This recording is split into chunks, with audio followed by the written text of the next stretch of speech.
కాకినాడ భానుగుడి సెంటర్లో వేయించేసి ఉన్న శ్రీ ఉషా రాజరాజేశ్వరి సమేత భానులింగేశ్వర స్వామివారి ఆలయంలో కార్తీక సోమవారం సందర్భంగా ఆలయంలో స్వామివారికి ఏకాదశ మహారుద్రాభిషేకాలు ప్రత్యేక పూజలు శాస్త్రోక్తంగా జరిపించారు. కాకినాడ భానుగుడి సెంటర్లో వేయించేసి ఉన్న శ్రీ ఉషా రాజరాజేశ్వరి సమేత శ్రీ భానులింగేశ్వర స్వామివారి ఆలయంలో కార్తీక మాసోత్సవాలు ఘనంగా నిర్వహిస్తున్నారు. కార్తీక మాసం 4వ సోమవారం పురస్కరించుకుని తెల్లవారుజాము నుండి అశేషంగా భక్తులు తరలివచ్చి స్వామివారిని దర్శించుకుని పూజలు చేశారు. తెల్లవారుజాము 4 గంటలకు తొలి అభిషేకం జరిపించారు.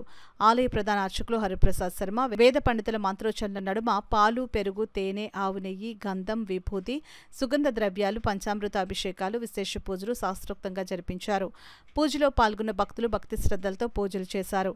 కార్తీక మాసం సందర్భంగా అశేషంగా తరలివచ్చిన మహిళలు, భక్తులు రావి చెట్టు, ఉసిరి చెట్ల వద్ద దీపాలు వెలిగించారు. ఆలయానికి విచ్చేసే భక్తులకు ఎలాంటి అసౌకర్యం కలగకుండా ఆలయ కమిటీ చైర్మన్ కేళంగి వెంకట శివప్రసాద్, ఆలయ ఎగ్జిక్యూటివ్ ఆఫీసర్ శ్రీనివాసరావు అన్ని ఏర్పాట్లు చేశారు. కార్తీక మాసం సందర్భంగా ఆలయంలో స్వాములు భవానీమాల ధరించిన భక్తులకు అన్నప్రసాద వితరణ కార్యక్రమం జరిగింది.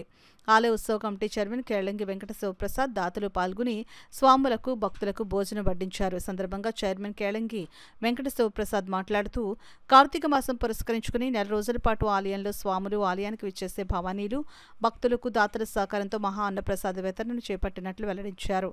అందులో భాగంగా ఉదయం ప్రసాదాన్ని ఆలయ భక్తుడు రాంబాబు రెడ్డి దేవాదాయ ధర్మాదాయ శాఖ అందించారు. దాతలు మేళం వెంకటరమణ వారి కుటుంబ సభ్యులు సౌజన్యంతో అన్నప్రసాద వితరణ కార్యక్రమాన్ని చేపట్టారు. కార్యక్రమంలో ఆలయ ధర్మకర్తలు దేవి జయలక్ష్మి, తెలగాని వాణి, సునీత, ఉమామహేశ్వరరావు, కొమ్మన సత్యనారాయణ, పెన్నమ్మరెడ్డి, బుజ్జి, తోటకుమార్, పేపకాయల శ్రీనివాస్, అరికెల శివాజీ, జువ్వల ప్రకాష్, వెలమనాయుడు, ముమ్మడి త్రిమూర్తులు, పెద్ద సంఖ్యలో భక్తులు, మహిళలు పాల్గొన్నారు. మరీ ముఖ్యంగా ఇక్కడ ఉత్సవ కమిటీ ఏర్పాటు చేసిన మన కాకినాడ సిటీ వనమాడి వెంకటేశ్వరరావు గారికి నిజంగా ధన్యవాదాలు తెలుపుకుంటున్నాం. ఎందుకంటే ఆయన ఉత్సవ కమిటీ ఏర్పాటు చేసి మొత్తం అందరినీ కూడా దగ్గరుండి ఇక్కడ చూసుకోమని మాకు బాధ్యతలు అప్పచెప్పడం వల్ల మేము అందరం కూడా దగ్గరుండి క్యూలైన్లు అన్ని ఏర్పాటు చేసి ఇండోమెంట్స్ డిపార్ట్మెంట్ ఈవో గారు మేము క్యూలైన్లు ఏర్పాటు చేసి ముఖ్యంగా ఎటువంటి ఇబ్బందులు లేకుండా భక్తులకు అసౌకర్యం కలగకుండా ఉదయం ప్రసాదం తెల్లవారుజాము నుంచి ప్రసాదాలు ఏర్పాటు చేయడం జరిగింది. మరీ ముఖ్యంగా ఈరోజు 4వ సోమవారం సందర్భంగా మేళం వెంకటరమణ గారు ఈరోజు అన్నప్రసాదం దగ్గర 1500 మందికి అన్నప్రసాదం చేయడం జరిగింది. ఈరోజు సాయంత్రం కూడా చాలామంది భక్తులు వచ్చి దీపాలు వెలిగించుకుని సాయంత్రం కూడా చాలామంది ఇక్కడ పూజ కూడా చేస్తారు.